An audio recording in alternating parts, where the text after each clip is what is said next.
हम जुड़े भी हैं उस संस्था से, लेकिन कुछ करते नहीं। जब यहाँ चले आए तो फिर अब हम आपको पढ़ाने में लग गए। लेकिन क्योंकि उनके बारे में पढ़े, बहुत किताबें भी रखा हूँ मैंने, 8-10 किताब उनकी भी होगी। दुनिया के महानतम चिंतक में है वो, और बड़े बड़े लोग सब उनको पढ़ते हैं। सामान्य आदमी उनको सुनता नहीं है ना पढ़ता है, समझ में नहीं आएगा। सामान्य लोग समझ में नहीं आता है। जो हाई क्वालिफाइड के लोग हैं वो सुनते हैं उनकी बात को, चाहे महिला हो चाहे कोई पुरुष हो। तो एक बार उनका चल रहा था डिस्कोर्स, जिसे कहते हैं, वहाँ कहा जाता है डिस्कोर्स, बातचीत। 3 दिन उनका प्रवचन रहता है, 3 दिन वो बोलते हैं और 1 दिन उनका प्रश्न रहता है, या 4 दिन बोलेंगे, 5वें दिन प्रश्न रहेगा। वो निर्धारित रहता है, ज़्यादा 3 दिन रहता है। 3 दिन, चौथे दिन सब प्रश्न सब लिख करके अपना दिए रहते हैं। चौथे दिन प्रश्न का नंबर आता है तो एक एक वो प्रश्न को लेते हैं और एक एक प्रश्न को वो डिटेल करते रहते थे। अब तो गुजर गए वो। तो उसमें एक महिला थी, उनकी शिष्या, उसने कहा, स्वामी जी मैं कृष्ण की पूजा 20 साल से करती हूँ,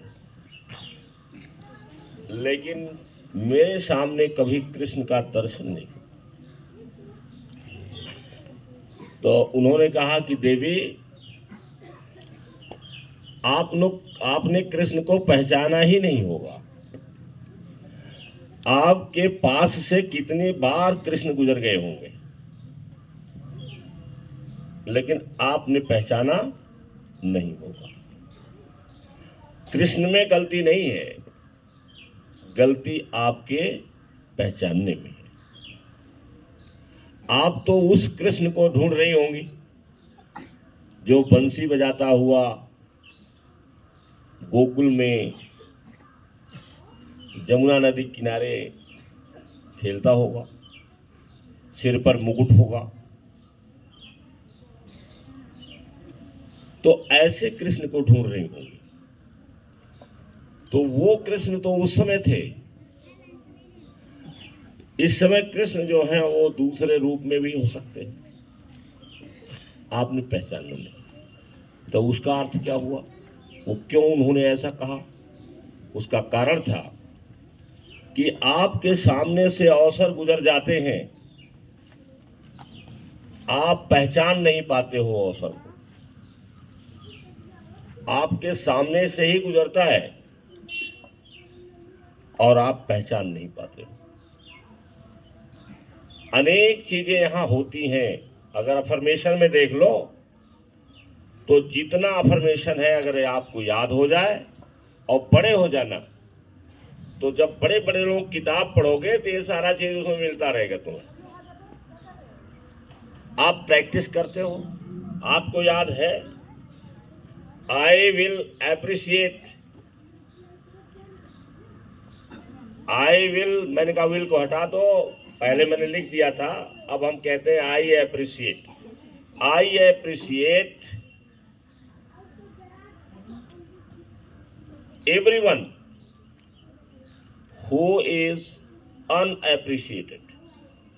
एप्रिशिएट माने सम्मान देना, मूल्यांकन करना, प्रशंसा करना। अब बोलो, क्या ये आप करते हो? आपको याद है? कितने लोगों को याद है ये वाक्य कितने लोगों के दिमाग में आता है कि आई एप्रिशिएट समवन हु इज अनएप्रिशिएटेड। अगर ये चीज को आपको याद हो जाए, और प्रैक्टिस करना शुरू कर दीजिए, प्रैक्टिस करना शुरू कर दीजिए। जैसे सुबह सुबह जब ऋषिकेश में हम मॉर्निंग वॉक करते थे, 5 बजे निकल जाते थे, आधा घंटा 1 घंटा घूम करके फिर आते थे, फिर नहाते धोते थे, स्कूल के लिए चले जाते थे।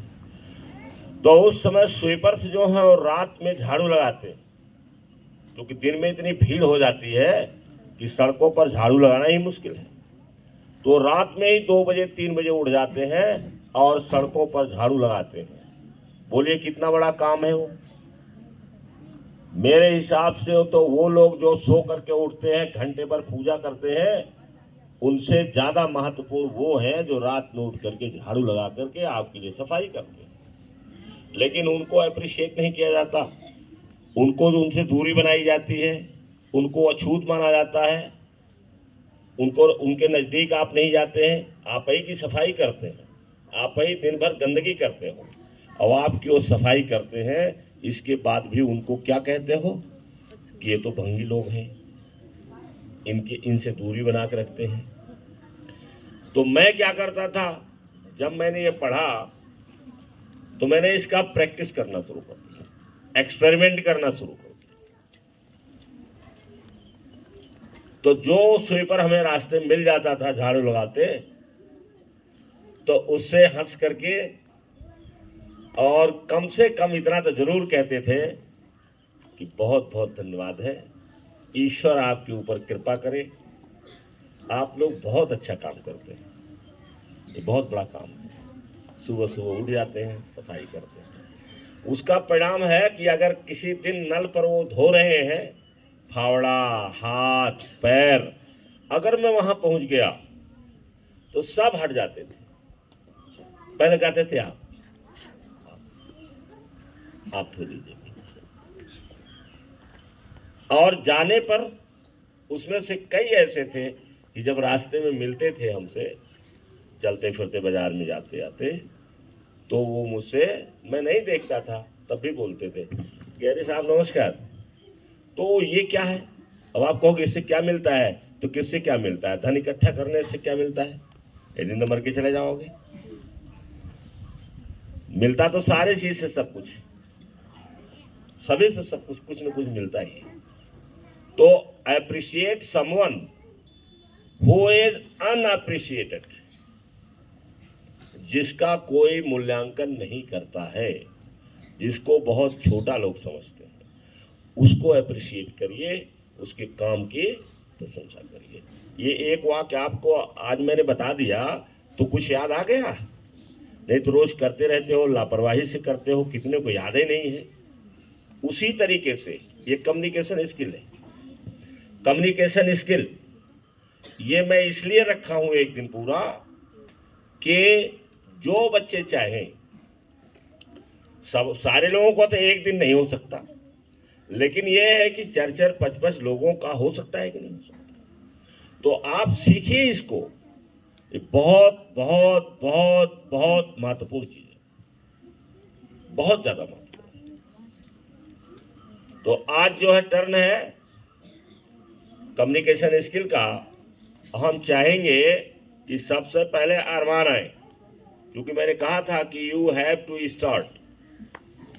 और एक स्टोरी है, उन्होंने पढ़ा होगा, स्टोरी तो कई लोगों के व्हाट्सएप पर गई होगी, लेकिन अरमान ही एक है जो इन्होंने कहा कि ये सुनाया जाना चाहिए सभी लोगों को।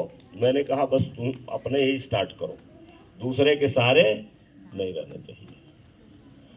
और आज के समय में मल्टी स्किल्ड आदमी बनिए।